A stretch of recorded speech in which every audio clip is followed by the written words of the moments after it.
Hi, everyone, and welcome back to Beyond the Surface Holistic Health and Healing with Caroline. This is a place where we dive a level deeper.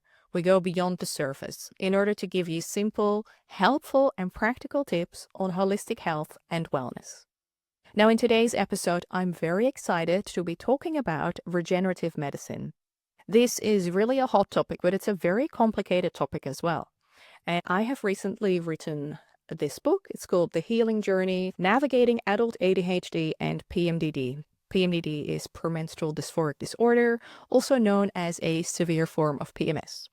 When I found out I had ADHD last year, I started looking at all the holistic strategies on how I can manage my condition and optimize my health. And so, alongside my journey, I learned about mindfulness, meditation, nutrition, neuroinflammation, and then I came across stem cells. Now, this is very interesting because I recently had the privilege of speaking with Dr. Adeel Khan, who is a regenerative medicine specialist, a Canadian board-certified physician. And I asked him the question about how stem cells could potentially help with conditions such as ADHD and PMDD. So in a little while, I'm going to be sharing that conversation I had with Dr. Khan. But before I do that, I just wanted to briefly talk about what stem cells are, because as I mentioned, there is just so much information out there. So I've done my own research, I've learned from Dr. Adeel Khan, and I just want to share this information with you. Now, if you're already familiar with stem cells, please skip through to the next section. But let's start with what actually are stem cells. So in simple terms, stem cells are special cells within our body that can become any kind of cell. So let's break this down into two categories. There are embryonic stem cells and there are adult stem cells. Embryonic stem cells happen when an embryo is created. And obviously, how is an embryo created? It goes from cell to more cells and more cells and more cells. Now that is what a stem cell does. It creates the embryo. Embryonic stem cells can become any cell in the body. And then we have adult stem cells. The adult stem cells are found in places such as your bone marrow or your peripheral blood, like the blood that flows throughout your body, or it can be found in your muscles or skin tissue. Now, stem cells can help repair and replace damaged cells in specific areas. And to put it into numbers, when we are born, we have many, many stem cells. At birth, you have about 1 in every 10,000 cells that is a stem cell. And then at the age of 35, which is my age, that number drops down to 1 cell in every 250,000 cells. So that explains why the body's natural repair system is already working at a fraction of what it was when we were much younger. And this leads to more inflammation, slower regeneration, slower repair, and also more inflammation, meaning we have less ability to regenerate, renew. Now imagine the number of cells at the age of 65. So that number plummets down to 1 cell in every 1 million cells. So this is why older people take much longer to repair and to heal from injuries, and that is also why chronic disease then becomes more prominent. Okay, so stem cells are cells that can help repair the body. So where then are stem cells harvested from for treatment? So, stem cells are harvested from our own tissue. Generally, they're derived from your blood, or they can be derived from fat, or they can be derived from bone marrow. So there's a variety of different treatments available with stem cells. Most commonly known is an IV stem cell treatment. This is administered intravenously into the vein, similar compared to getting a multivitamin IV drip. So by doing this, the entire body gets a regeneration and a boost, and the stem cells help to repair the damaged areas overall in the body. But there are also options to address specific injuries. If you have, for example, an acute injury or, say, a shoulder tear, stem cells can also be directly injected into the site via an injection under guided ultrasound. Now, besides the intravenous or intraarticular stem cell treatments, you can also do a stem cell treatment for the face. Now, this isn't actually where stem cells are used, but this is where they use exosomes.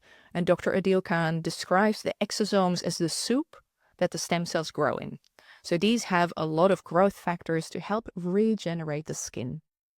So those are the main things I think we need to know about stem cells. So now that we have a bit of an understanding of what stem cells are, where they come from, and how they can be used for treatment, let's dive into a conversation I recently had with Dr. Adeel Khan, where I asked him, how can stem cell treatment potentially help with ADHD? So it was about 6 months ago that I self-diagnosed with ADHD, and I started doing a lot of research into what holistic therapies and what could help with helping me focus and just make me feel better. And that's how I actually came across stem cells as well. So can you just explain to me exactly how can stem cells help with conditions such as ADHD? Yeah, as someone who also has ADHD, I've always wondered where are natural alternatives. And the reality is one of the things that are going on in the brain is neuroinflammation, right? And that's just kind of like these immune cells that are called microglia in the brain. They kind of are sending these pro-inflammatory signals, and that can create this kind of cascade of events that can create this feedback of not being able to focus properly. Sometimes that can affect your mood too. Absolutely does. Yeah, and so one of the things that these therapies can do, especially with these newer stem cell therapies, is they can cross the blood-brain barrier, they can reduce inflammation, and that can actually regenerate new neurons, which is pretty amazing. So a lot of people do report that they had better focus, concentration, memory, and obviously we're seeing it also for patients with actual diagnostic conditions like dementia, even be helpful in that. So ADHD obviously isn't as severe as that, so you can imagine it can be helpful for a lot of people just to have more mental clarity and better focus.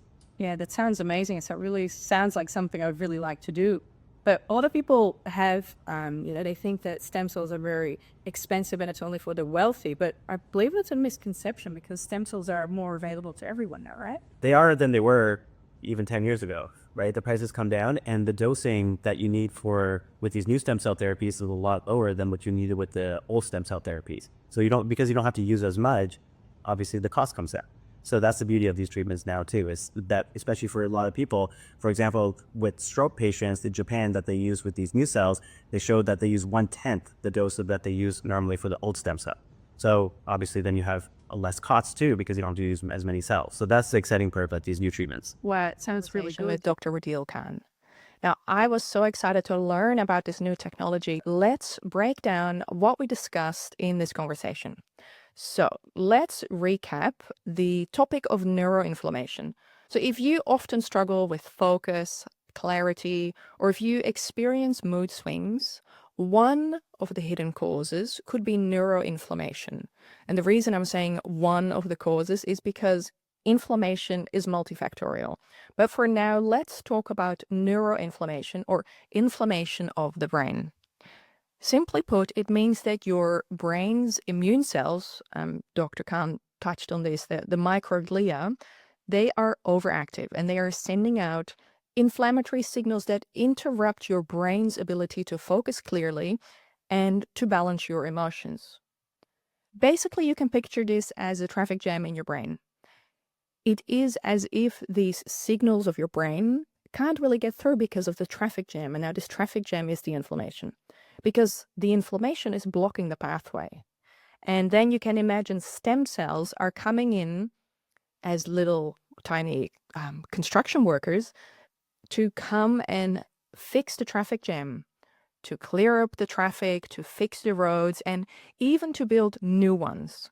So this is what stem cells can do. It is so powerful. And in turn, that provides you with better communication in the brain, less brain fog, as well as better focus and more mental energy. Dr. Khan highlighted the exciting potential of modern stem cell therapies and how they could potentially work for inflammation in the brain. Now, these newer technologies, they are not just effective, but they are actually becoming increasingly more affordable, which breaks the myth that stem cell therapy is only available for the wealthy. And in my conversation with Dr. Khan, we also spoke about that a lower dosage would be required because of this newer technology. It is so much more potent that you require a smaller dosage, which obviously would bring down the cost, which is very exciting. Personally, I'm very excited about this stem cell treatment because it offers a lot of alternative options. Now, even though we discussed that stem cell treatment is becoming more available to everyone now, I think it's still very important to always do the basics. Now, what is it that you can do to address neuroinflammation or inflammation in your body? So when I talk about the basics, we talk about nutrition, exercise, stress reduction, looking at your lifestyle, but also looking at your genetic makeup.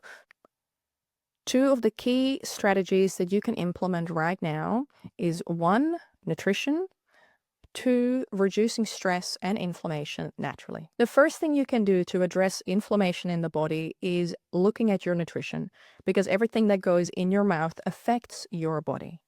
Let me say that again. Everything that goes in your mouth affects your body.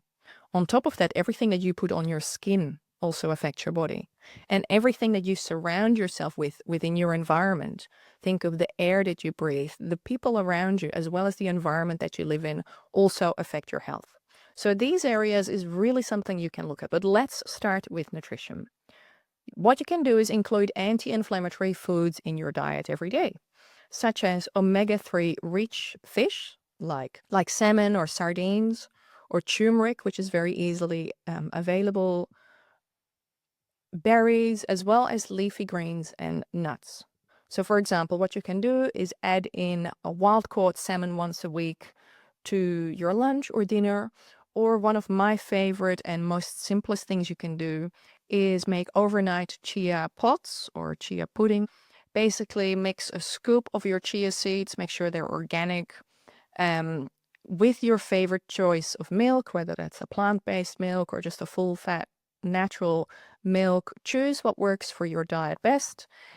Put it in the fridge overnight, and then when you wake up in the morning, you have a delicious and very nutrient-dense breakfast that you can turn to, and you know that then nourishes your body from the inside out and helps with reducing inflammation.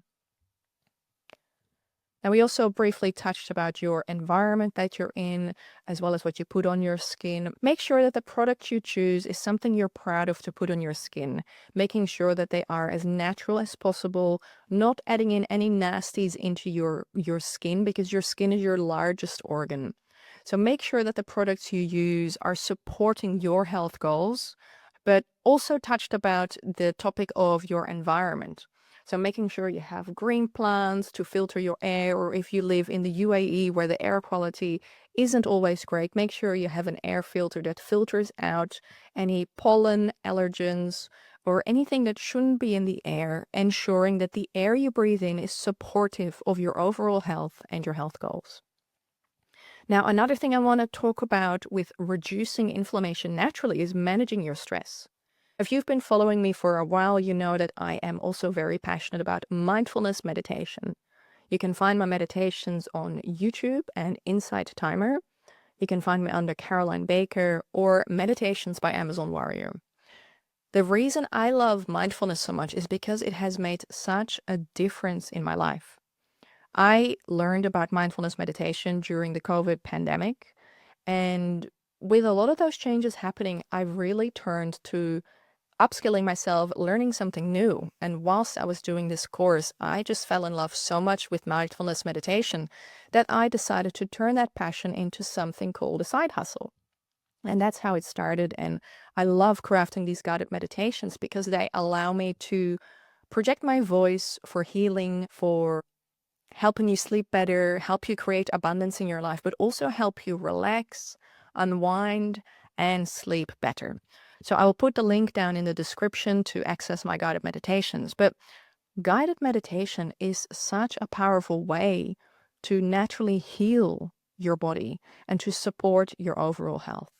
Because it's so easy nowadays to be busy being busy, to always go from here to there, rarely being present and rarely paying attention to what's going on around us, as well as paying attention to our breath. Now, in some of my guided meditations, I also include some very simple breath work, because breath work also has proven to aid the body's healing system, as well as manage your stress. And there are studies showing that mindfulness and breath work both can help with your overall health, as well as reducing inflammation. So if you want to do something and don't want to pay listen, you don't need to buy something. You don't need to buy a new supplement. All you need to do is put on your headphones, or even if you don't have headphones, you can listen to this on your computer or on your iPhone and Simply put on some relaxing music and tune into a guided meditation for 5 or 10 minutes. But the most simplest thing you can do is tune into your breath. You don't need anything for that. You have everything you need inside you to manage your own stress. All that you need to do is start committing to that. Start committing to yourself and give yourself the self-care and the love and the attention that you would give to someone that you love dearly. Because your body is the only place you have to live, so you got to take care of it. The time is now. And if you want to support your overall health and well-being, start practicing mindfulness, meditation, and breathwork. Include it into your routine because it's simple. It doesn't cost you anything. You just got to commit to something. So those are the two main areas to focus on when we talk about reducing neuroinflammation. Now, of course, if you are interested in learning more about stem cell treatments, not just for ADHD or PMDD reducing neuroinflammation, but for an overall rehaul to regenerate your body's system, you can reach out to the team at Eterna Everball Clinics in Dubai. I will put the details down below. Make sure you mention that Caroline sent you. That way they know where you're coming from. They'll make sure to look after you. And if anything of today's episode resonated with you, or if there's something more you'd like to know, feel free to leave a comment below or send me a message. Connect with me on Instagram or Insight Timer or YouTube. I want to thank you so much for sticking through to the end and for joining today's episode. I hope you enjoyed it. Thank you very much and see you again next time.